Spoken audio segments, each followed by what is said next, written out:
Foraging is an awesome hobby that puts free food on the table if you have access to green spaces and the knowledge to identify edible food versus poisonous lookalikes. I grew up with food insecurity, and foraging was actually a major source of nutrients for my family.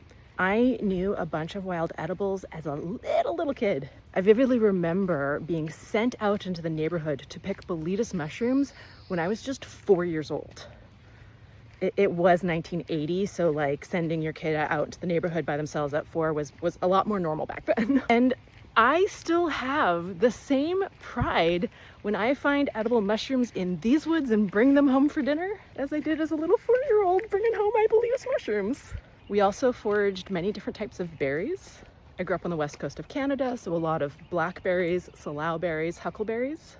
I remember picking dandelion greens at the park down the road from where I lived to be our salad for dinner. Lamb's quarters, wild garlic, and watercress grew in the ditch.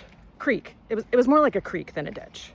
As a general rule, wild edibles are much more concentrated with nutrients than their like equivalent option in the grocery store.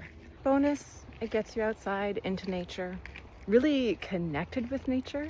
My passion for protecting the environment and ecological ecosystems, I think also comes from this time of my life. Gets you some low strain activity. If you have the time and access to green spaces and someone to learn from. I'll tag a few of my favorite foraging creators below.